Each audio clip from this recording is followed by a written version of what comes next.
নমস্কাৰ 24 লাইভ চাই থকাৰ বাবে ধন্যবাদ। এই মুহূৰ্তত লৈ আহিছো এটা গুৰুত্বপূৰ্ণ বাতৰি। এবাৰ প্ৰতিযোগিতা চলিছে দালালৰ কোনে কিমান লুটিব পাৰে চৰকাৰী ধন, কোনে কিমান গিলিব পাৰে চৰকাৰী ধন। দালালৰ দপদপনি দেখিবলৈ পোৱা গৈছে কাছাৰত। সবিশেষ তথ্য লৈ আহিছো এই মুহূৰ্তত। এবাৰ কাছাৰত দালালৰ দপদপনি, কাছাৰ জিলাৰ কালাইনত দালালৰ দপদপনি এবাৰ দেখিবলৈ পোৱা গৈছে। আৰু কোনে কিমান লুটিব পাৰে তাৰে যেন প্ৰতিযোগিতা চলিছে। ভাৰতমালা প্ৰকল্পৰ অধিগৃহীত মাটিত দালালৰ দৌৰাত্ম্য দেখিবলৈ পোৱা গৈছে। ভাৰতমালা প্ৰকল্পৰ অধিগৃহীত মাটিত বেআইনী কাৰ্যকলাপৰ অভিযোগ উত্থাপন হৈছে। লুণ্ঠনৰ পন্থা সাজু দুৰ্নীতিৰ ডক্টৰেট ডিগ্ৰীধাৰী একাংশৰ। ইতিমধ্যে ভূমি অধিগ্ৰহণৰ বাবদ মাটিৰ মালিকে লাভ কৰে ক্ষতিপূৰণ, এনেদৰে অভিযোগ উত্থাপনো হৈছে। আৰু গুদামসমূহ ইমানেই নিম্নমানৰ যে সৰু প্ৰাকৃতিক দুৰ্যোগত ধ্বংস হ'ব পাৰে সেই গুদামসমূহ। এই বেআইনী কামৰ ফলত এতিয়া স্থানীয় ৰাইজৰ মাজত ব্যাপক ক্ষোভৰ সৃষ্টি হৈছে। আমি জনাই আছো এই মুহূৰ্তৰ এটা ডাঙৰ খবৰ। এবাৰ দালালৰ দপদপনি দেখিবলৈ পোৱা গৈছে কাছাৰত। কাছাৰত এইবাৰ দালালৰ দপদপনি দেখিবলৈ পোৱা গৈছে, আৰু যাৰ বাবে এতিয়া অতিষ্ঠ হৈ পৰিছে জনসাধাৰণ আৰু ক্ষোভত পৰিছে এবাৰ জনসাধাৰণ। আমি কিছু দৃশ্য এই মুহূৰ্তত দেখুৱাবলৈ চেষ্টা কৰিম দৰ্শকসকলক। এনেদৰে এতিয়া চলিছে কাম কাজ কাছাৰত। আৰু কাছাৰ জিলাৰ যিটো এই ঘটনা সংঘটিত হৈছে, কাছাৰ জিলাৰ কালাইনত এবাৰ ভাৰতমালা প্ৰকল্পৰ অধিগৃহীত মাটিত দালাল চক্ৰৰ দৌৰাত্ম্য দেখিবলৈ পোৱা গৈছে। কাছাৰ জিলাৰ কাটিগড়া সমষ্টিৰ কালাইন আৰু চাৰিওপিনে এতিয়া যিটো সমগ্ৰ অঞ্চলতে এতিয়া ভাৰতমালা প্ৰকল্পৰ অধিগৃহীত মাটিত বেআইনী কাৰ্যকলাপৰ অভিযোগ উঠিছে। দালাল চক্ৰ, পাটোৱাৰী আৰু NHIDCLৰ কিছু অসৎ কৰ্মচাৰী লগতে যিসকল বিষয়ববীয়া আছে বা অধিকাৰী আছে, সেই অধিকাৰীসকলে মিলি অবৈধ নিৰ্মাণ আৰু চৰকাৰী ধনৰ অপপ্ৰচাৰ যিটো অপচয়ৰ ষড়যন্ত্ৰ তেওঁলোকে চলাই আহিছে, এনেদৰে অভিযোগ আছে।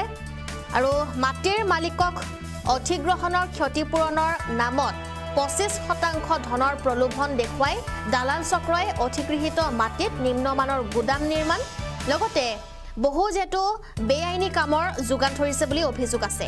এই গুদামসমূহ ইমানেই নিম্নমানৰ যে সৰু প্ৰাকৃতিক দুৰ্যোগত ধ্বংস হ'ব পাৰে। ইয়াৰোপৰি অধিক লাভৰ আশা কৰি এই মাটিত লক্ষাধিক চাৰা ৰোপণ কৰি চৰকাৰী ধনৰ অপচয় কৰা হৈছে। আৰু এই বেআইনী কামৰ ফলত স্থানীয় ৰাইজৰ মাজত এতিয়া ব্যাপক ক্ষোভৰ সৃষ্টি হৈছে। তেওঁলোকে দাবী কৰিছে যে বেআইনী কাৰ্য বন্ধ কৰি প্ৰকল্পৰ কাম তাৎক্ষণিকভাৱে আৰম্ভ কৰা হ'ব লাগে। লগতে এই দালাল আৰু অসৎ কৰ্মচাৰীক কঠোৰ শাস্তি দিবলৈ প্ৰশাসনৰ ওচৰত অনুৰোধ জনাইছে। মন্তব্য আছে এই সমগ্ৰ ঘটনা সন্দৰ্ভত, ক্ষোভিত ৰাইজৰ মন্তব্য আছে। রাইজে কি কৈছে সমগ্র ঘটনা সন্দর্ভত সেয়া মন্তব্য এই মুহূর্তত আগবঢ়াবলৈ চেষ্টা করি। ইদানিংকালে আমরা দেখতে পাচ্ছি হ্যালোজিন লাইট লাগাইয়ে দিনে রাত্রে যে নমুনার সরকারের টাকা ওরা লুটার জন্য যে ধরনের চিন্তাধারা করছে, নার্সারির বাগান বানাচ্ছে। আমি নিজের চোখে দেখেছি 2 গাড়ি 16 চাকের গাড়িয়ে নারকেলের চারা আসছে। আপনারা চিন্তা করুন, 2 গাড়ি নারকেলের চারার কত টাকা দাম, আর এই 2 গাড়ি নারকেলের চারা দিয়ে কত টাকা ওনারা সরকারের আদায় করার চিন্তাধারা। আমার ডিসি স্যারের কাছে বিনম্র অনুরোধ থাকবে, আপনারা ওইগুলা জিনিস সঠিক তদন্ত করার জন্য। অন্য কাজও হচ্ছে, ঘর বানানো হচ্ছে দিনে রাত্রে হ্যালোজিন লাইট লাগাই, মনে করেন রাত্রে লাইট লাগাই দিনে ঘর বানানো হয়েছে আপনার 6 নম্বর জাতীয় সড়কের আশপাশেই। আপনারা গেলে দেখতে পারবেন।